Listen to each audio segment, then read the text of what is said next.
देऊन सुद्धा तुम्ही तुमची गैरसोय झाली असेल तरी देखील तुम्ही आलात, त्याच्याबद्दल धन्यवाद देतो.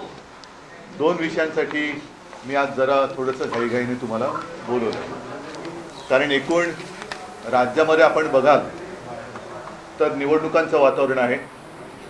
सगळं सरकार, मग मुख्यमंत्री असतील, त्यांचे दोन सहकारी असतील, मी उपमुख्यमंत्री म्हणत नाही कारण ते संविधानिक पद नाही आहे, दोन सहकारी असतील आणि सगळं मंत्रिमंडळ हे प्रचारासाठी फिरतंय. गावागावात किंवा जिथे जिथे निवडणूक आहे तिथे जाऊन मतं मागतंय. आणि या प्रचाराच्या दरम्यान कधीही नव्हता तेवढ्या ह्या निवडणुकांमध्ये, या खरं स्थानिक पातळीवरच्या निवडणुका आहेत, या निवडणुकांमध्ये पैशाचा धूर निघताना दिसतोय. आज सुद्धा सामनाचा अग्रलेख आपण वाचला असाल, त्याच्यात देखील याचा उल्लेख केलेला आहे. पैशाचं वाटप किंवा पैशाचा पाऊस किंवा अतिवृष्टी ही भयानक पद्धतीने महाराष्ट्रामध्ये सुरू आहे.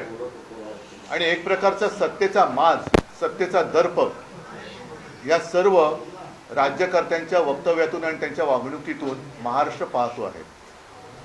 ज्याप्रमाणे मी एक 8-10 दिवसापूर्वी मराठवाड्यामध्ये शेतकऱ्यांमध्ये जाऊन बसलो होतो, त्यांची सुखदुःख, सुख कसली म्हणा, दुःखच त्यांच्या वेदना, व्यथा समजून घ्यायचा प्रयत्न केला आणि त्यांना मी धीर दिला. त्याप्रमाणे एकही मंत्री शेतकऱ्यांमध्ये जाऊन बसत नाहीये, नागरिकांशी बोलत नाहीये. फक्त जिथे जात आहेत तिथे पैशाच्या थैल्या उघडल्या जात आहेत आणि मतं मागितली जात आहेत. हे चित्र फार भयानक आहे.